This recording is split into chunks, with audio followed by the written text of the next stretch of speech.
What's up, losers? KD3 here. Since Persona 3 Reload is coming out early next year, I thought it'd be a good idea to shed some light on certain things regarding the game to get people unfamiliar with the third installment excited for the release. While Persona 3 started this gameplay loop that's so beloved by fans today, some mistakes were made. Big ones that leave a very bad taste in players' mouths when playing Persona 3 Fez and Persona 3 Portable. We're gonna go over them right now. On the business. First concern with this game would be the game's introduction. As much as I love Fez, I can't look past how uninteresting the beginning of the game is. I wasn't really invested in my first playthrough until 4 hours in. You get to witness the dark hour as you head to the dorm, you're introduced to your colleagues, then you go to school, then you get to fight an enemy, then after some more lengthy discussion you can finally go to Tartarus, which is also not interesting. This is probably the primary reason people have been dropping the game. The game lacks the hook that the other games have, so I believe that the beginning needs to be drastically changed. How? I don't know. Y'all probably have a better idea than me. Please share your ideas in the comments. I'd love to hear. Hopefully in Reload, Atlas changes some of these things around so that we're not just bombarded with a ton of dialogue at the start of the game. You can't control your own party members. I know people like to give the excuse that this was a game that was made in 2006, but there's no defending the fact that you can't control your party members in this game. Can someone inform me of another turn-based RPG that makes this big of a mistake? If your party members were more competent at times, this wouldn't be an issue, but Mitsuru's obsession with spamming Marin Karen and Aigis just being completely useless sometimes is enough to make a person want to rip their hair out. The only reason I was able to look past this is because the game sold me on the fact that everyone was their own person with their own goals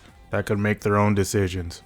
Except Mitsuru. You can get tired. In Persona 4 and 5, your tiredness was pretty much tied to SP, so it didn't exist really. In Persona 3, you could get tired if you did too much battling in Tartarus. It was really easy to get tired at the beginning of the game, so a lot of people would get annoyed due to them not being able to grind as much as they wanted to, unless you wanted to risk potentially getting one-shotted by enemies and missing a bunch of your attacks. Mechanics like this are what got me hooked on the series, but most players are not fans of this mechanic at all. Atlas has confirmed that in Persona 3 Reload, tiredness will be removed entirely, which I predicted in my big concerns video. I wish they just kept it on harder difficulties instead of just removing it entirely. Having to think harder about my actions was a nice way to make me feel more immersed in the game.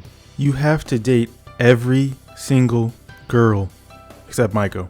I do not know how this was overlooked when the game was being made, especially since this game has been made 3 times. When you get a female social link rank high enough, things will get serious. What does that mean? It means you're approaching girlfriend territory, but you're not there yet. If you've never played this game, I'm sure you're wondering, how in the world is being forced to date every girl bad? That's what we all dream of. Not in this game, my friend, because when things get serious with a girl, you will be harshly penalized if you choose to hang out with any other girls before reaching rank 10 with the one who's serious. There is no option for a platonic relationship with a girl in this game. This is a nightmare for anyone going for 100% or unaware of the penalties for hanging out with other girls. This is why people hate the social link reversal and breaking mechanics. Normally they're completely fine, but due to forced romance, it's an absolute nightmare to deal with. Atlas has confirmed that social link breaking will not be a thing in Persona 3 Reload, and social links will be harder to reverse, so this is a nightmare that we can just leave in the past. You cannot pick what skills your personas will inherit during a fusion. This is another very annoying one, especially towards endgame. When fusing, the skills that will be assigned to the persona you want to make are completely random, with influence coming from their preferred skill types. While some skills are more likely to appear than others, and others just won't appear at all. You cannot outright pick what skills you want, so if you want the perfect setup for a persona, you would have to keep backing out of a fusion until you got the skills that you wanted, which takes up a lot more time. On the other hand, it was exciting to get a skill that your persona had a 10% chance of inheriting back then. But we have no need for that anymore. Just let me pick the skills that I want, please.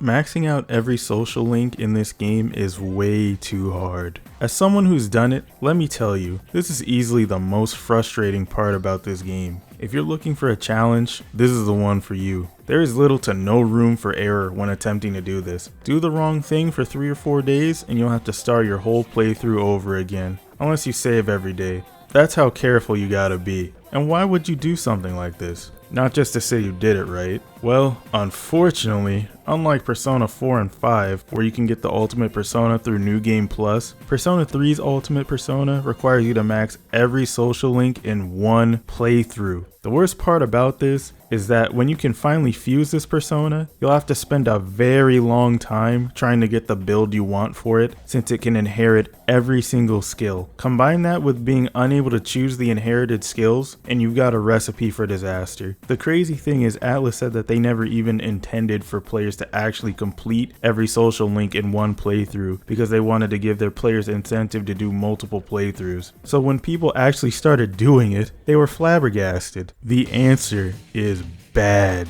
And it's a shame too. The story that the answer tries to tell is quite engaging. The problem? It's not worth the hell you have to go through to experience it. First off, you can't even change the difficulty. You're stuck on normal mode. So if you want to play on easy, too bad, so sad. Second, you can't use the compendium. That means you're just gonna have to take what you can get and hope it gets you to the next section. Third, enemies are more likely to dodge the skills that they're weak to, and they hit hard. Normally I'd enjoy the challenge, but the gameplay in the answer is so mind-numbingly boring. Imagine being in Tartarus the whole game, then stopping to listen to a bunch of dialogue once you pass a certain amount of floors. That's the answer. Every time I gave this game my time, I had a migraine afterwards. That's why I did not care when Atlus said it wouldn't be returning. If it comes back, they need to fix it. And lastly, there is no definitive experience for Persona 3. When Atlus confirmed that the answer and FemC would not be included in Persona 3 Reload, a lot of people were left disappointed due to their vision of the game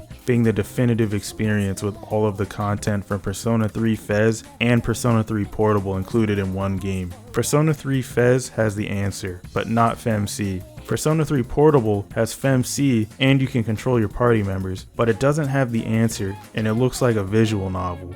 FemC's not just a palette swap either. She has her own social links and her own versions of events that take place in her story. She's a character that's loved far and wide by the fandom, so it also shocked me when they decided not to include FemC in any way in Reload. I thought they would be eager to shoehorn her in to appease the fans, but I think they may be planning to make a separate game entirely using FemC to sell us. Maybe I'm overthinking it, but with how hard Atlus has been reaching to make money, I wouldn't be surprised. With all of these fixes coming to Persona 3 Reload, I can guarantee that we can replace all of our negative memories of Persona 3 with more positive ones, despite all of the heavy criticism due to the lack of FemC and the answer. I, for one, am very excited to play Persona 3 with updated visuals, 60 frames per second, and with a lot of new content coming. There's no reason for me to not be excited, and I hope you guys are excited for the game as well. Anyway, if you like what you heard here, make sure you subscribe because I have a 100% social link playthrough coming for Persona 3 in the future to hype up the release for Persona 3 Reload. Later, losers. And I'm out. Later, losers.